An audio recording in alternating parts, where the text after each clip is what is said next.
बिस्मिल्लाहिर्रहमानिर्रहीम। अस्सलाम वालेकुम स्टूडेंट्स, आज हमने चैप्टर नंबर 4 के न्यूमेरिकल प्रॉब्लम्स करने हैं, जो कि चैप्टर नंबर 4 हमारे पास था टर्निंग इफेक्ट ऑफ फोर्सेस।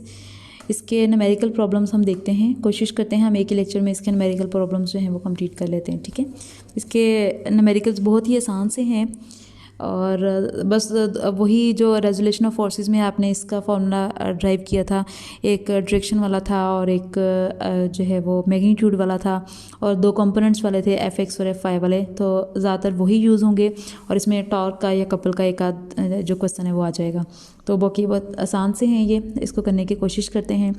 सबसे पहले है find the resultant of the following forces. हमने क्या करना है, रिजल्टेंट फाइंड करना है। इसमें हमारे पास 10 newton along X axis, 6 newton along Y axis.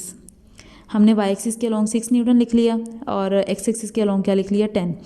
अब उसने फिर लिखा कि 4 Newton along negative x axis, यानी कि 10 न्यूटन जो है वो पॉजिटिव एक्स एक्सिस, 4 न्यूटन जो है वो नेगेटिव एक्स एक्सिस।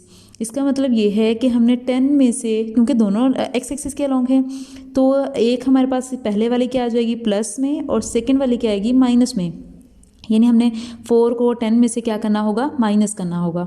तो अब अगर हम एफ एक्स निकालते हैं तो 10 माइनस क्या आ जाएगा 4 न्यूटन और एफ वाई क्या आ जाएगा 6 न्यूटन, क्योंकि एफ वाई तो हमारे पास एक ही है। अब इसमें हमने क्या करना है, रिजल्टेंट फाइंड करना है। तो जब हम रिजल्टेंट फाइंड करेंगे तो साथ में हम उसका एंगल भी फाइंड आउट करेंगे, डायरेक्शन भी फाइंड आउट करेंगे। ठीक है, तो अब रिजल्टेंट के लिए हमने जो फॉर्मूला ड्राइव किया था वो हमारे पास था F is equal to F X का स्केयर प्लस एफ वाई का स्केयर।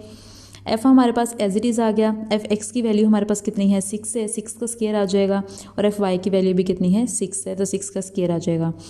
आप 6 का स्केयर करें और इधर से 6 का स्केयर कर लें, 36 और 36 आ जाएगा। ठीक है, दोनों को ऐड कर दें। ऐड करने के बाद जब आप इसका स्केयर रूट लेंगे तो आपके पास आंसर आ जाएगा 8.5 फोर्स न्यूटन। ठीक है, तो फोर्स हमारे पास इसकी आ गई 8.5 न्यूटन आ गई। ठीक है, और इसके बाद अगर हम अब हमने क्या करनी है, इसकी डायरेक्शन भी मैंने भी आपसे कहा कि अगर हम इसके रिजल्टेंट फाइंड करेंगे तो हम इसकी डायरेक्शन भी फाइंड आउट करेंगे। डायरेक्शन के लिए हमने जो फॉर्मूला बनाया था वो हमारे पास था theta is equal to tan inverse F Y over F X. याद रखिएगा एफ वाई हमारे पास ऊपर आएगा और एफ एक्स नीचे आएगा। तो यहाँ पे भी स्टूडेंट्स बहुत सारी मिस्टेक करते हैं कि एफ एक्स को ऊपर कर देते हैं या उनको अपनी मर्जी से जो वैल्यू बड़ी होती है उसको ऊपर लिख देते हैं, छोटी होती है उसको नीचे लिख देते हैं। तो ऐसा नहीं लिखना, एफ वाई हमेशा ऊपर आएगा और एफ एक्स हमेशा नीचे आएगा।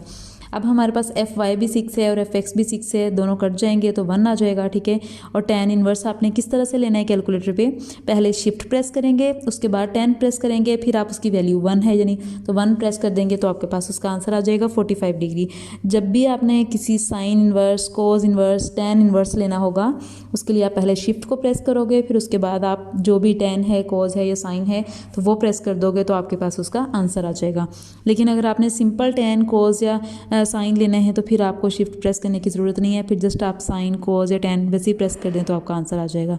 लेकिन अभी हमने यहाँ पे इन्वर्स फाइंड करना था, इसलिए हम पहले शिफ्ट प्रेस करेंगे, उसके बाद tan प्रेस करेंगे। ठीक है, उसके बाद हमारे पास सेकंड न्यूमेरिकल है फाइंड द परपेंडिकुलर कंपोनेंट्स। अब यहाँ पे हमने कंपोनेंट्स फाइंड करने हैं। परपेंडिकुलर कंपोनेंट्स हैं, दो परपेंडिकुलर कंपोनेंट्स हैं हमारे पास, एक एफ एक्स है और एक क्या है F Y. Of a force of 15 newton. अब हमारे पास यहाँ पे फोर्स गिवन है 15 newton, making an angle of 30 degree. यहाँ पे एंगल थीटा यानी कि गिवन है 30 डिग्री। तो यहाँ पे हमने कंपोनेंट्स फाइंड करने हैं। तो आपको फॉर्मूला पता है, एफ एक्स का फॉर्मूला क्या होता है, F X is equal to F cos theta, and F Y का क्या होता है, F Y is equal to F sine theta. अब इसमें वैल्यूज पुट कर लेते हैं। एफ हमारे पास कितना है 50 है, कोज हमारे पास वैसे का वैसे, और थीटा की क्या है 30। जब आप कोज 30 लोगे कैलकुलेटर पे तो आपके पास आंसर आ जाएगा 0.866। तो इन दोनों को मल्टीप्लाई कर देंगे, आपके पास आंसर आएगा 43.3 न्यूटन। ठीक है, इसी तरह से एफ वाई की अगर हम बात करते हैं तो एफ साइन थीटा आ जाएगा। अब एफ हमारे पास 50 है, साइन कितना है वैसे का वैसे, और थीटा की यहाँ पे क्या पुट कर देते हैं 30, तो साइन 30 हमारे पास क्या आ जाएगा 0.5। इन दोनों को मल्टीप्लाई करेंगे तो 25 न्यूटन। स्टूडेंट्स, एक और बात भी आपको बतानी है कि इसमें कुछ ऐसे स्टेप्स होंगे जो कि डायरेक्ट किए हुए होंगे, लेकिन आपने सारे स्टेप्स स्टेप बाय स्टेप करने हैं ताकि आपके मार्क्स पूरे मिल सकें उसमें। ठीक है, अगर आप इसको डायरेक्ट कर लेंगे तो आपके मार्क्स हो सकते हैं आपके मार्क्स उसमें कट जाएं। तो उसके बाद नेक्स्ट हमारे पास है 4.3 find the magnitude and direction. अब इसमें हमने मैग्नीट्यूड फाइंड करनी है और डायरेक्शन फाइंड करनी है, जैसे हमने फर्स्ट न्यूमेरिकल में किया था। And if its X component is 12 newton and Y component is 5 newton. अब इसमें कंपोनेंट दे दिए हैं और हमने मैग्नीट्यूड एंड डायरेक्शन फाइंड करनी है, यानी वही फार्मूला लगेगा इसके ऊपर कि f is equal to F X का स्केयर प्लस एफ वाई का स्केयर। तो हम दोनों के ऊपर फार्मूला लगा देंगे, 12 का स्केयर और ये 5 का स्केयर हो जाएगा। वैल्यूज़ पुट करेंगे तो इसका आंसर आ जाएगा। तो इसको आप खुद सॉल्व कर लेंगे, ठीक है। इस तरह से ये इसका सेकेंड पार्ट है, यानी इसका आंसर आ जाएगा। और ये इसका सेकंड पार्ट है। उसके बाद अगर हम 4 न्यूमेरिकल की बात करते हैं तो आप force of 100 newton is applied perpendicularly on a spanner at a distance of 10 centimetre from nut. अब इसमें हमारे पास फोर्स कितनी है, 100 न्यूटन है, और spanner at a distance of, distance इसमें हमारे पास गिवन है, यानी मूवमेंट आर्म गिवन है 10 सेंटीमीटर है। इसको हम मीटर्स में कन्वर्ट कर लेंगे। और उसके बाद है find the torque produce by the force. अब हमने इसमें क्या करना है, टॉर्क फाइंड करना है। तो इसमें सिंपल हम टॉर्क का फॉर्मूला लगाएंगे, tau is equal to F multiply by L या एफ मल्टीप्लाई बाय आर। तो दोनों की वैल्यूज़ पुट करेंगे, आपके पास आंसर आ जाएगा। ये भी बहुत आसान सा था। उसके बाद नेक्स्ट हमारे पास आ जाता है 4.5।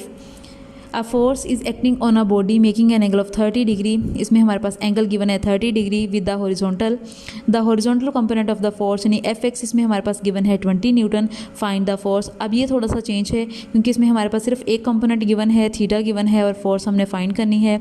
तो हमारे पास फॉर्मूला है F X is equal to F cos theta, ठीक है। तो अब एफ एक्स हमारे पास गिवन है, थीटा भी गिवन है, हमने एफ फाइंड करना है। इसको अरेंज कर लिया फार्मूले का। उसके बाद इसमें वैल्यूज़ पुट कर देंगे। एफ एक्स हमारे पास 20 है, कोस थीटा वैसे का वैसे, थीटा की बल्कि वैल्यू पुट कर देते हैं यहाँ पे 30। तो ये 0.866 ये हमने पिछले न्यूमेरिकल में भी लिया था। उसके बाद इसको डिवाइड कर देंगे तो हमारे पास फोर्स की वैल्यू आ जाएगी। उसके बाद 4.6 है, इसमें है steering of a car has a radius 16 centimetre. Radius हमारे पास या मूवमेंट आर्म गिवन है 16 सेंटीमीटर, इसको हम मीटर्स में कन्वर्ट कर लेंगे, सेंटीमीटर में है। फाइंड द टॉर्क, हमने टॉर्क फाइंड करना है produced by a couple of 50 Newton. तो हमारे पास फोर्स जो है वो 50 न्यूटन है, टॉर्क फाइंड करना है। अब इसमें दूसरे वाला फॉर्मूला भी लगा सकते हैं टॉर्क का, लेकिन अगर आप इसको इस तरह से कर लें कि 2f मल्टीप्लाई बाय एल या f मल्टीप्लाई बाय आर कर लें तो भी ठीक हो जाएगा, क्योंकि हम यहाँ पे कपल की बात करें तो कपल में हमारे पास 2 आएगा। तो टॉर्क का जो फॉर्मूला होगा उसके साथ हम क्या लगा देंगे, 2 लगा देंगे। इस तरह से हमारा आंसर भी आ जाएगा, ठीक है। तो बाकी वही टॉर्क का फॉर्मूला है, 0.16 वैल्यू पुट की और 50, उसके बाद 2 से मल्टीप्लाई करवा दिया तो हमारे पास क्या आ गया, कपल का आंसर आ गया। नेक्स्ट 4.7 है, picture frame is hanging by 2 vertical strings, the tension in the string are 3.8 newton and 4.4 newton. Find the weight of the picture frame. हमने क्या करना है, वेट फाइंड आउट करना है। टेंशन हमारे पास दोनों की गिवन है। तो इसमें हमारे पास फर्स्ट कंडीशन फॉर इक्विलिब्रियम लगेगी। इसमें हम सिग्मा एफ कह सकते हैं इज इक्वल टू 0। इसमें हम वैल्यूज़ पुट कर देंगे और हमारे पास इसका क्या आ जाएगा, आंसर आ जाएगा, ठीक है। इसमें वर्टिकली की बात कर रहे थे इसलिए यहाँ पे हम एफ वाई लिखेंगे, क्योंकि हम यहाँ पे वर्टिकली की बात कर रहे हैं, ठीक है। तो अगर हम एक्स एक्सिस की बात कर रहे होते तो हम एक्स लिख देते, लेकिन यहाँ पे हम एफ वाई की बात कर रहे हैं इसलिए हमने वाई लिख दिया, ठीक है। क्योंकि 2 टेंशन है और ये किसके इक्वल होंगी, दोनों टेंशन वेट के इक्वल होंगी। तो उसके बाद इसमें हम कैलकुलेट कर लेंगे। इस तरह से हमारे पास 4.8 है, 2 blocks of message 5 kg and 3 kg are suspended by the 2 strings as shown. Find tension in E string. हमने इसमें टेंशन फाइंड आउट करनी है। M1 हमारे पास 5 kg है, M2 हमारे पास 3 kg है। टेंशन T1 जो है वो हम लिख लेंगे 3। अब ये हमारे पास आ जाएगा 3 मल्टीप्लाई बाय 10। हमने कैसे किया है, क्योंकि टेंशन जो होती है उसको हम फोर्स के इक्वल ले लेते हैं और फोर्स हमारे पास इक्वल होती है mg के, ठीक है। या वेट के W हमारे पास किसके इक्वल होता है, mg के। m हमारे पास कितना है, 3 है, और g की वैल्यू कितनी है, 10। तो 10 मल्टीप्लाई बाय 3 क्या बन जाएगा, 30। इसी तरह से अगर T2 की बात करते हैं तो इसमें हमारे पास आ जाएगा, दोनों वेट को हम प्लस करेंगे। टेंशन 2 की बात करें तो 2 में हमारे पास दोनों वेट आएंगे, 3 वाला भी और 5 वाला भी। पहले दोनों वेट को प्लस कर लेंगे, उसके बाद क्या करेंगे, हम मल्टीप्लाई कर देंगे 10 के साथ। तो ये हमारे पास आंसर आ जाएगा 80। इसमें हमने दोनों वेट को प्लस क्यों किया, क्योंकि टेंशन 2 में हमारे पास दोनों वेट आ रहे थे, इसलिए दोनों को हमने प्लस कर लिया।